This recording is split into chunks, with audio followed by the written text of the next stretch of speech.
What is Cape Town mostly known for?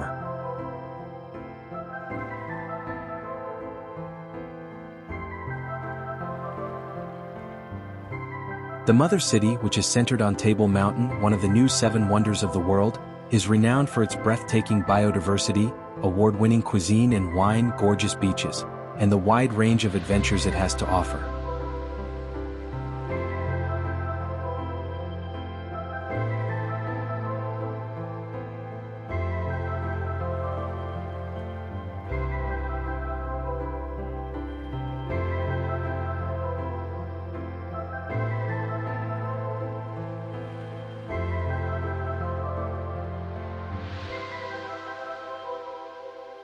What is the racial makeup of Cape Town?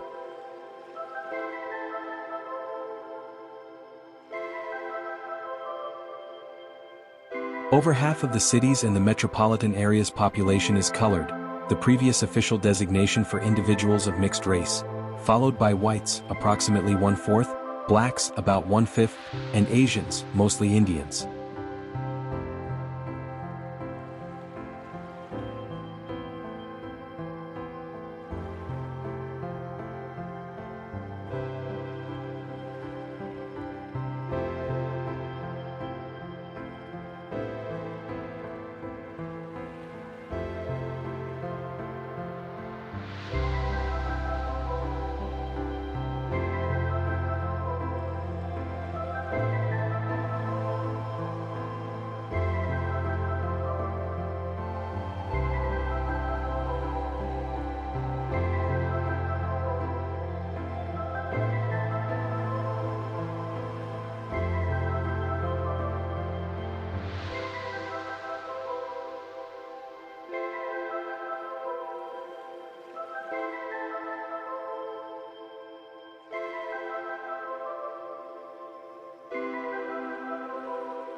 What language do they speak in Cape Town?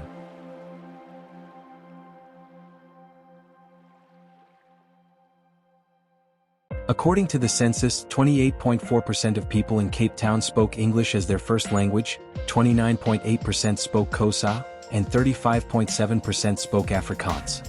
As the 2014 World Design Capital, the city has a well-known architectural heritage.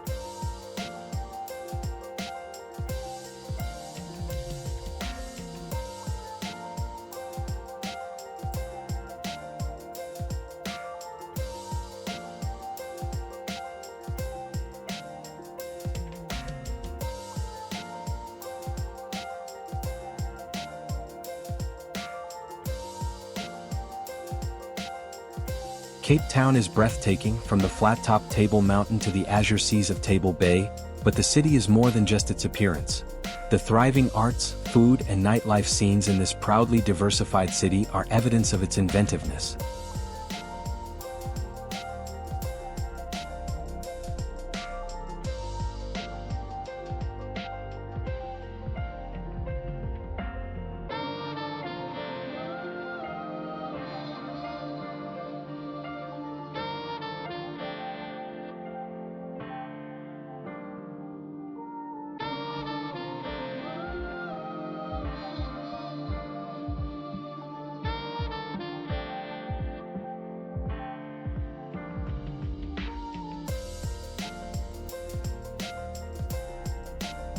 Look no further than Cape Town, which is located at the point of Africa, if you are thinking about traveling to one of the greatest towns in the world with a fascinating past. The metropolis, also referred to as the Mother Metropolis, is home to some of South Africa's most significant historical and cultural landmarks. Table Mountain stands magnificently in the background, adding to the city's beauty. Before the first Europeans arrived in South Africa, the Khoisan people, the indigenous Capetonians, lived on Table Mountain and in the surrounding environs. You may get up close and personal with South Africa's history of the slave trade by visiting the Slave Lodge Museum in the city. In 1652, the slave trade began in Cape Town following the arrival of Jan.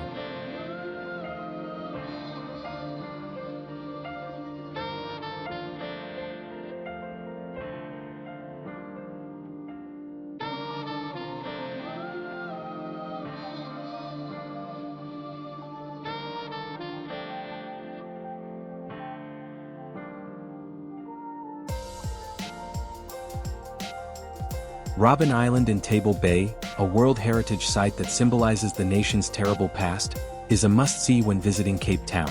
Nelson Mandela, one of the most well-known political prisoners in history, was imprisoned at Robben Island Jail for 27 years by the apartheid regime. Mandela, who had been liberated, gave his first speech in Parliament in 1994 as the country's first democratic president. Additionally, you must visit the District 6 Museum, established in 1994, to experience Capetonian's dream. The museum's memory cloth provides information about the District 6 suburb, which was a stark contrast to the government's racial segregation policy, the establishment of a mixed race.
Prestigious suburbs like Bishop's Court, which is tucked away against the Table Mountain peaks and the well-known Kirstenbosch National Botanical Gardens, also have remnants of the city's past.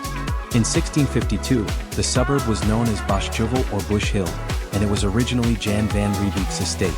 The Anglican Church purchased the farm in 1849, about 200 years later, and renamed it Bishop's Court, where it housed Cape Town's Anglican bishops and archbishops.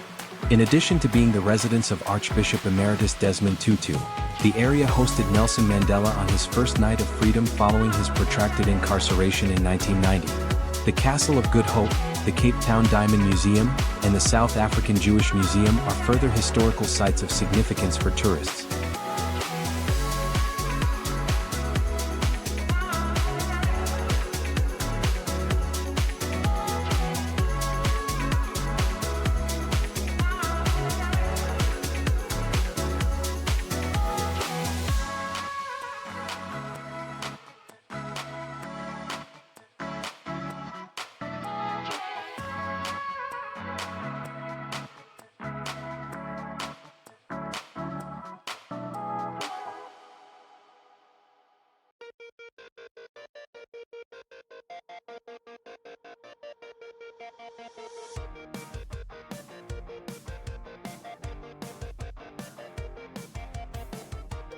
How long should my stay in Cape Town last? Cape Town offers plenty of activities to keep you occupied for a week or two. A long weekend is not long enough to see the main attractions. Visit the V&A waterfront for some souvenirs and local handicraft shopping, and relax on the beaches. If you wish to go to Cape Point, Boulders Beach in Simon's Town, or the Winelands, you should definitely take additional time because such places will involve more driving. Additionally, it is a good idea to factor in a few additional days in case the wind, or rather the weather, does not cooperate with your planned activities. Generally speaking, Cape Town is a fantastic location to act like a native.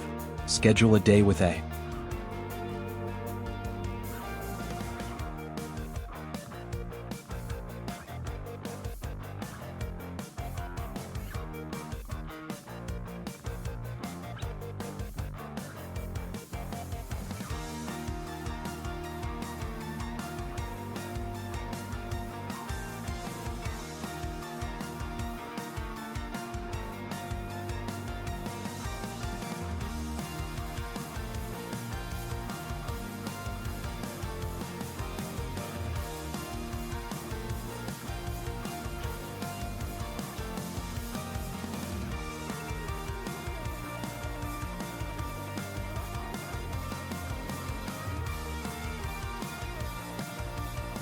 When to travel to Cape Town.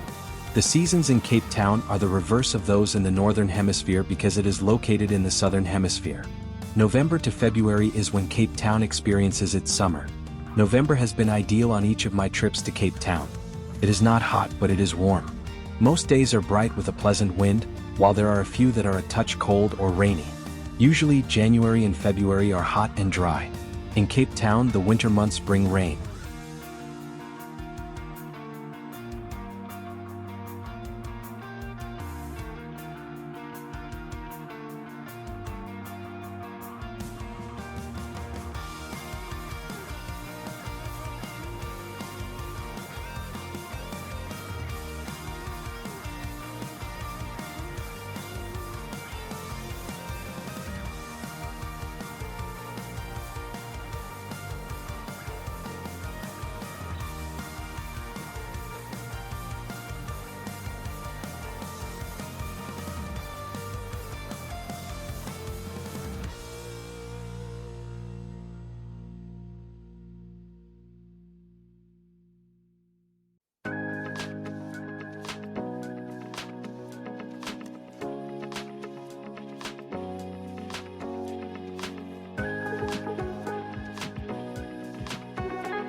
Beaches in Cape Town. When it comes to beachside views and coastal scenery, Cape Town is among the greatest locations on Earth. It boasts 307 kilometers, 190 miles, of stunning beaches. However, there are some of the nicest beaches near town, particularly around Camps Bay and Clifton. Along with stunning white sand and the roaring, often cold, Atlantic surf, these white sandy beaches offer breathtaking views of Lion's Head and the 12 Apostles.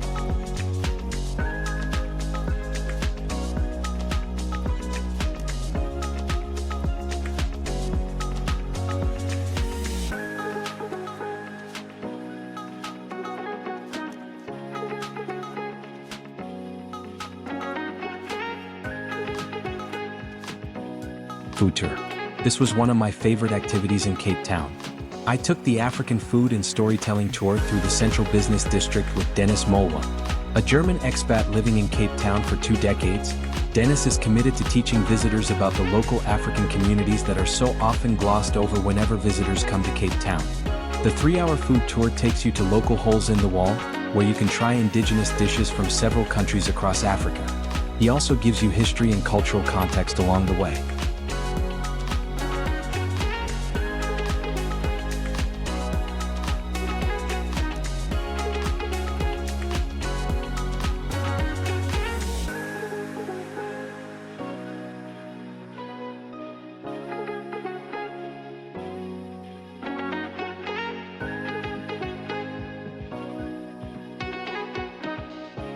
Thank you for watching. Please don't forget to subscribe.